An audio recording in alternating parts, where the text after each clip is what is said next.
Oh howdy all, grab yourself a drink, it is time for some PathOfExile discussion. Today I wanted to talk about Searing Exarch altars and Eater of Worlds altars in patch 3.22 with a focus on the Trade League economy. Now in the past I have said that Searing Exarch altars are much better than Eater of Worlds altars and that it's even worth modifying your build in order to be able to focus on those extremely juicy Exarch altars.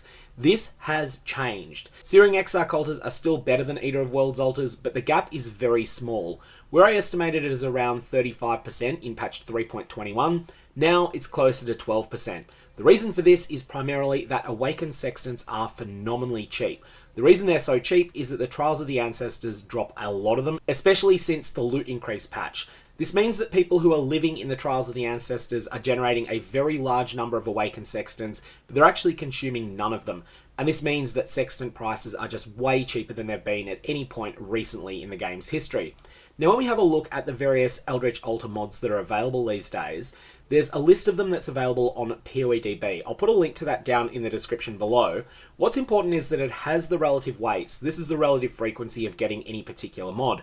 For example, you'll see here that the drop weight of getting chance for minions to drop a Divine Orb is 1000, and the chance for minions to drop an Orb of Alteration is 160,000, i.e. you're going to see this garbage altar 160 times for every one time you see the Divine Orb altar. These drop weights are not made equal between Searing Exarch side and Eater of Worlds side.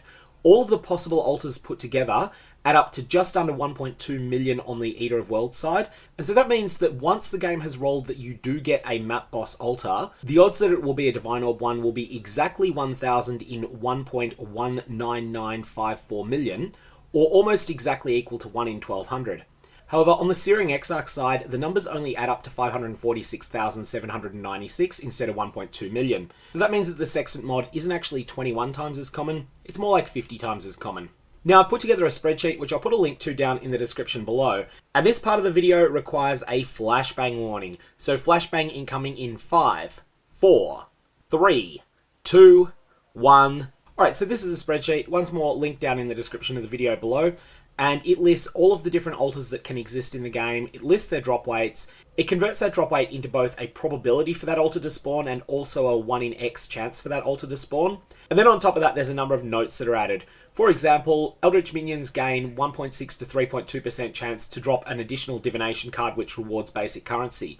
This actually got made better in patch 3.22, and the reason for that is the addition of the divination card The Fortunate to the game, but this is an extreme variance outcome, because most of the cards that you get from this are going to be Reign of Chaos, or if they're not Reign of Chaos, they're going to be Three Faces in the Dark, or a Sea of Blue, or one of the other really common, really low value divination cards that grants basic currency. However, for every 100 Reign of Chaos that you get from this, you will expect to get 1 copy of The Fortunate, and for every 30 copies of The Fortunate that you get, you will expect to get 1 copy of Brother's Gift.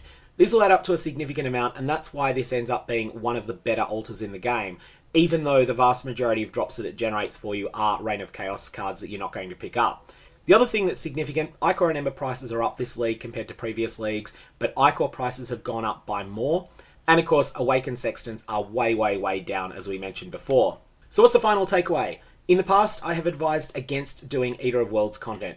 I've advised people to go and do Searing Exarch content, even if it meant that they had to slightly change their build to do it. Now, I think it's still the case that Searing Exarch wins by a little bit, but if your build does better with Eater of Worlds content, then doing the Eater of Worlds altars is just fine right now. And of course, every time you get an altar that affects Eldritch minions, you have about a 1 in 1200 chance to get the mythical 1.6 to 3.2% chance additional Divine Orb. And when you do get that, it is truly spectacular. It's going to cause your progress in the league to skyrocket. So a few things to keep in mind, but the main thing is that the two options are now a lot closer than they've been before. I'm going to leave it there. May Eval Orbs have interesting results, and keep in mind that of course all the advice in this changes if Awakened Sextants start to go up in price. If that happens, then it's time to go and join Team Exarch instead.